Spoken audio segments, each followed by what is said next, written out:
Today, you'll find out if you're addicted to Hallmark Christmas movies. Bring on the schmaltz.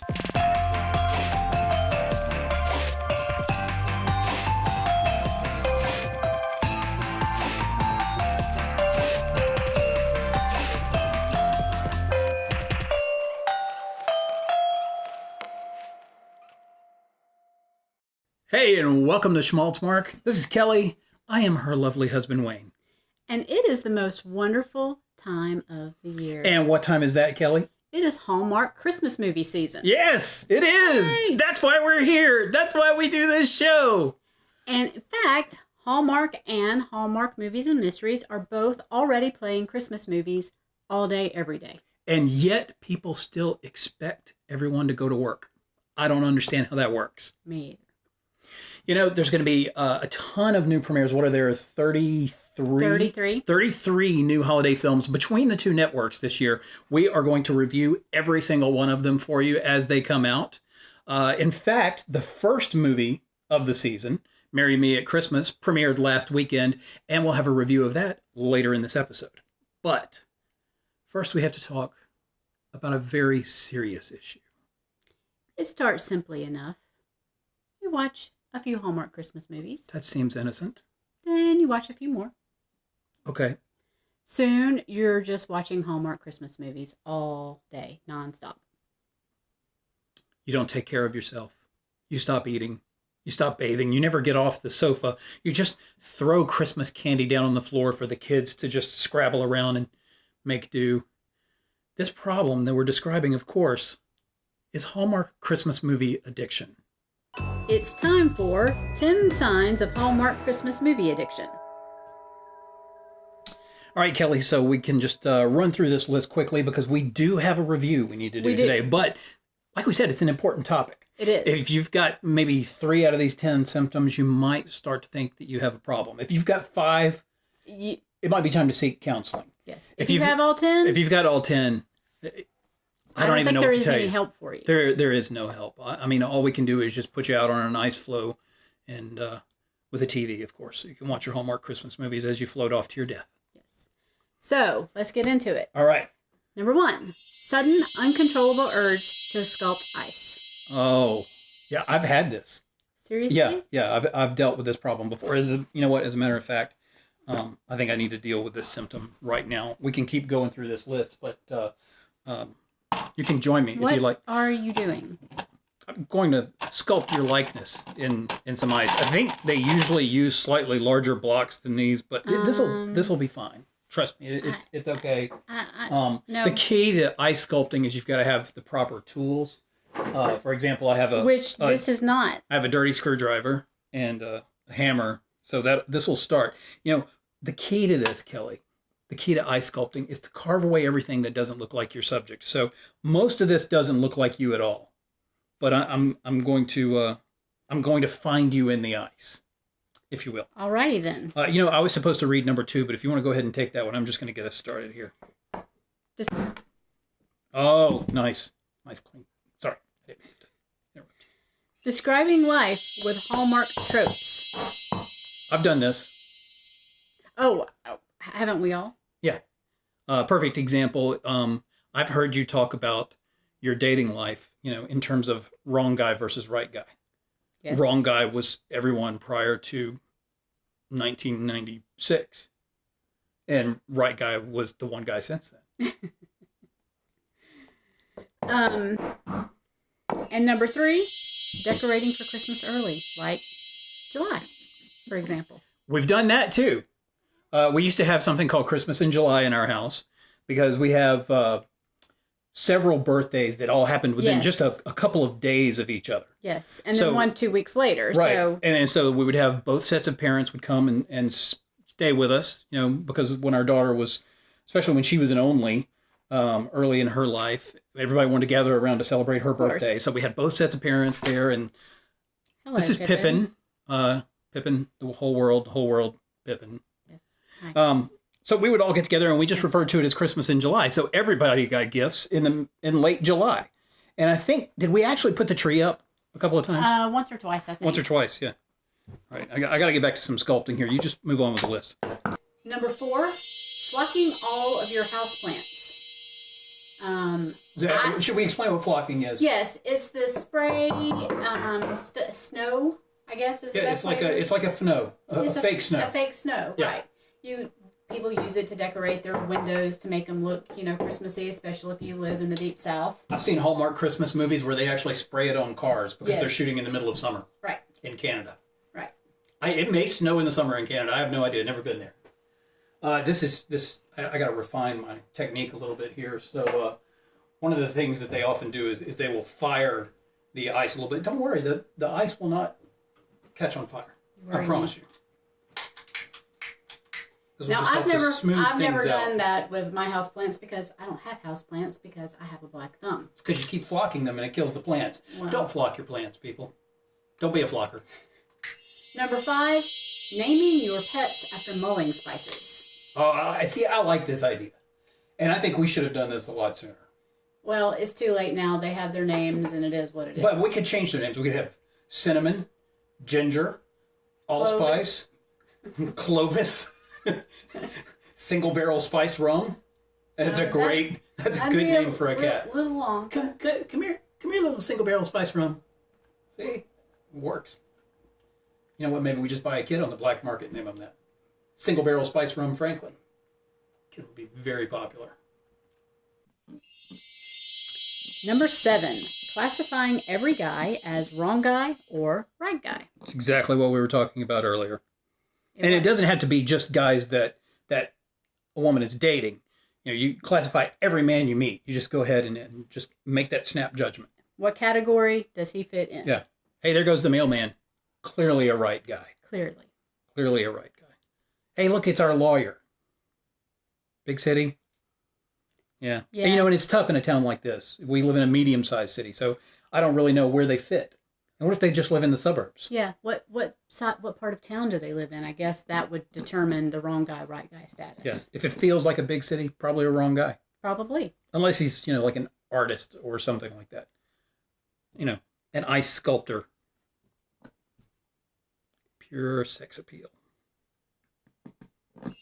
Number 8, firmly believe you need a sleigh. I need a sleigh. No, you don't. Yes, I do. You can barely work the lawnmower. You don't need a sleigh. Is there a sleigh mower? That would be awesome. Something that cuts the grass while I'm being pulled by a reindeer around the yard. Be festive. I can hear them jingle bells. Number 9, think fake snow is a good ground cover.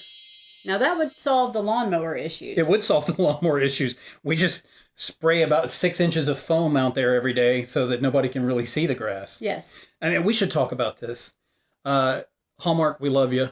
We love your movies, but man, the fake snow. Sometimes it is excellent. Other times, guys. It just looks like the washing machine overflowed. I'm sorry. Yeah. It's like a bad episode of the Brady Bunch. I don't know what's going on with that. Number 10, think every kind stranger is an angel or Santa Claus. I've made this mistake. I have, many times. Santa Claus, especially. An angel, I don't know. No, I'm pretty sure the guy that helped me at Chick-fil-A the other day was an angel. I mean, anybody who gives me that much extra dipping sauce, they've got angelic tendencies. Yes. I'll say that much. They're very kind. But that's the thing in these Hallmark Christmas movies. Somebody's always meeting someone who it's just a chance encounter, and it turns out they're the real Santa Claus, or it turns out they're an angel who then grants them a look at what their life would be like. It's the Clarence setup. It's the Clarence setup, yes. Yeah, it's a wonderful life. So you get to see what your life would be like if it were different. And I've always wondered, what would happen if somebody just said, you know what? This is great. I don't miss my family. I don't miss my friends. I'm making tons of money. Life is good. What happens? Nobody would watch that movie. Nobody likes that guy. No. All right, well, it's time for us to get to a review while I continue to work on this amazing likeness of Kelli, sculpted in ice. So, Marry Me at Christmas. Let's take a look at the trailer. Hollywood star Johnny Blake thought he had it all. I need some time to get away from all this. Until... That Johnny Blake? Hey. He met his perfect small-town sweetheart. I really didn't care much about Christmas. Now I care about all sorts of things. Hey, Santa! Rachel Scarston, Trevor Donovan, There is nothing better than Christmas. Marry Me at Christmas on Hallmark Channel, the heart of TV. Good trailer. Yeah. Yeah. I noticed a lot of blondes. Lots of A blondes. lot of blonde in this one. Something else I noticed, 2 new faces for our premiere movie. Fairly new, yeah. I was not familiar with either one of these actors. No. So we had Trevor Donovan, who was playing the movie star Johnny Blake, though for some reason it says on the website here Johnny Blaze. I wonder if they changed the name at some point, because that would have been really, really bad. Yeah. Yeah. So I'm good with Johnny Blake. That sounds like a name yes. that a movie star might actually have. Johnny Blaze just sounds like a comic book character. And then we had Rachel Scarston, who was playing Madeline, Yes. who is a wedding dress salesperson. She owns a wedding dress boutique. Turned into a wedding planner. Yes, she turns into a wedding planner when a stranger comes to her small town, falls in love with her and the other quaint townsfolk. They become BFFs. Yes, they do. She's also blonde, by the way. And it turns out that after she And her name is Ginger. Ginger. See? She's hanging out with a little cardamom and allspice. Let's go through some of the tropes that showed up in this one. All right. Well, I've already mentioned one, the Ginger. Yes. So we've got a name already. Yes, already. One character who is named with a Christmas themed name. So that's the Christmassy Christmerson. Yes. Christmerson. Christmerson. Yeah, I might have to change the name of that trope. Christmassy Christmerson. We also had a belly up he's business. saying that one. I'm not saying that one. We had a belly up business. Yes. So right at the beginning, like in the very first scene, we learn that The wedding Madeline- dress shop isn't doing so well. the wedding dress shop. It's like they just laid it out for us in the first couple of minutes. Mm-hmm. They said, I don't know if we'll be able to make the rent when it goes up January 1st. How often are these belly up businesses looking at a deadline of January 1st? I think is the deadline It's on most pretty much- of these yeah. belly up businesses. Yeah. So what they've else just do- got to do something. They got to come up with the great plan that's going to save the business during the Christmas season. Right. We also had City Goes Country. Obviously. Yeah. So LA Hollywood star goes to this small town in Northern California mountains. With the impossible, charming townsfolk. Decorating montage. There's almost always a decorating Yes. montage. It can be decorating your house, decorating your business, decorating the town, but there is a montage of decorating. And in this case, it was the thing that sort of triggered in him his memories of the true meaning of Christmas. Oh, right, because we forgot to mention that not only is he reluctant because of his movie star status, he has lost the true meaning of Christmas. Yeah. He hires people to do everything for him. Right. He and his sister lost their kids at a young age. And Parents. that's a big, lost their parents. Sorry. The kids lost the parents. Yes. Let's get that straight. And that plays into another trope, which is the tragic childhood backstory. Yes. Yeah. If you want to know why your reluctant romantic hero is so reluctant, don't worry. There will be a flashback scene or a prologue, or more than likely just a scene where they lay it all out in plain old exposition and say, hey, if you've ever wondered why I'm like this, it's because of this tragic thing that happened to me in my childhood. And that is usually a good catalyst for the romantic interest to evolve. Oh, yeah, because they're opening up to each other. They're opening up to one another. That's when the relationship begins to flower. Right. Okay. So we also have lights everywhere lights. What percentage of the shots in the film, Kelly, would you say had Christmas lights in the background?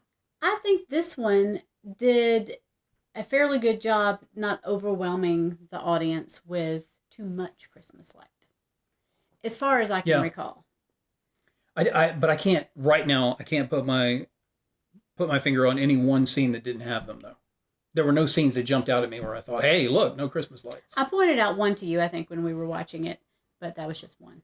It may have been the only one. Huge kitchen. This is another trope.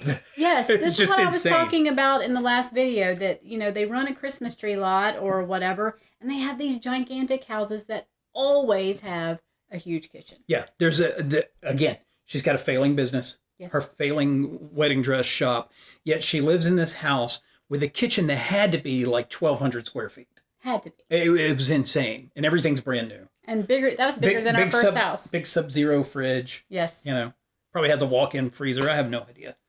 I just, please, Hallmark writers, just once explain to me what it is I have to do to have a kitchen like that, because you've obviously got it figured out. Yes. Yeah, so I would really like to. Yeah, just send the secrets to us, please. There is also the Merry Married Matrimony. A lot of weddings, a lot of engagements. These two did not get married. The main characters did not get married, but the whole premise of the movie was based around an upcoming wedding. Yeah, a Christmas wedding. Yes. All right, we also have there was the near miss kiss. In fact, I counted 2. Do you remember 2? I do remember 2. Yeah. I don't remember what stopped them from kissing. I think they stopped themselves. They weren't interrupted. I think she mainly was the more reluctant. She was putting the brakes on. Yes. Yeah.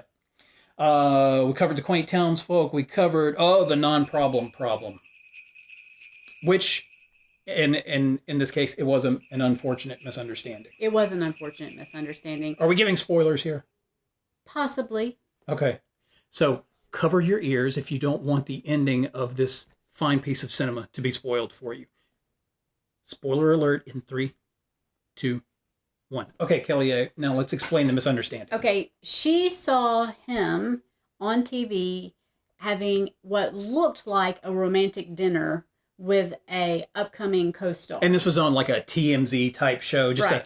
a tabloid trash show. Right. So she assumed that he was just using her the whole time she was in the small town. But and that this was his girl back in LA. Right. And so she feels like she's been used and betrayed. Meanwhile, her partner, in business, has taken some photos of the two of them together. Now remember, he's a big movie star. Right. So she's taking these photos and loaded them up onto the website to garner attention and business to get the dress shop. This is her big plan to try to save the dress shop. Meanwhile, Madeline had said explicitly, do not do this. Don't do this. Her business partner did it anyway. He sees this on the website, and then what does he think? He assumes that she was using him just to get business for her wedding dress shop. 2 misunderstandings for the price of 1. Right. That's a big deal. So then they come together, and what do? They don't talk about it. No. He accuses her. She accuses him. They decide this isn't going to work, and they just leave. Right. And then they go off, and he has a heart-to-heart with her dad, and she has a heart-to-heart with her business partner. Yes. Who then promises that she'll clear everything up. Then they come back together and they still don't have a conversation. But everything's fine. Yeah. Well, they do have a small conversation. Very small. Yes. Which is in the middle of the wedding. Right. Well, no, right after. Well, right after the wedding. While they're still standing up there on the dais, and yes. the bride and groom have already left. Yeah. And all the guests leave. Yeah. And leave the maid of honor. And it doesn't happen that way. No. I've never seen the maid of honor and the best man left standing at the altar. You know, the maid of honor has only known the bride for a month. Oh, that's right. She is also the maid of honor. Yes. In addition to being a wedding planner who's not really a wedding planner, she's also the maid of honor who's only known the bride for a few weeks. Yes. Let's just go through 3 categories: acting, story, and visuals. So start with acting. We're scale of 1 to 10. I think the acting was really good in this one. I would give it probably a 7. Yeah, I think it's a solid 7. Mm-hmm. Maybe a 7.5. Again, I was surprised by actors that I hadn't seen before in these films. You know, in terms of story. What do you think? I felt like it was it used the Hallmark Scriptobot 5000. They plugged in all the necessary ingredients and they put a couple of little twists in there. But we've seen the big time star come into the small town and falling in love with the small townsperson, which is really just sort of a variation on the royal marrying the commoner, yes. Falling in love with the commoner. Which I don't mind repeated storyline as long as it's done really, really well. Yeah. I thought having the double misunderstanding was interesting. Yes, that's kind of new. They didn't resolve it any more realistically, but half the fun is counting the tropes. Exactly. So I'd say story-wise, this was a 6. Yeah, I would agree with that. And that's on a Hallmark scale. That's a Hallmark 6. Right. And then as far as the visuals in the film, it was beautiful. Yeah, it's always beautiful. These films are always beautiful. They're really well shot. They have great DPs working on these films, directors of photography. They do amazing lighting. The art department is incredible on these films.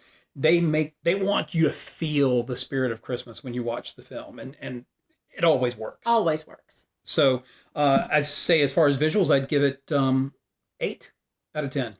Yeah. I'm not going to go too high because there are some that have exceeded that, but this one was way up there. I go 7.5. Okay.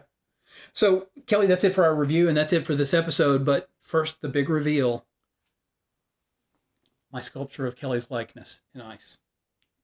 It's uncanny, isn't it? So, thank you for watching. Don't forget to subscribe.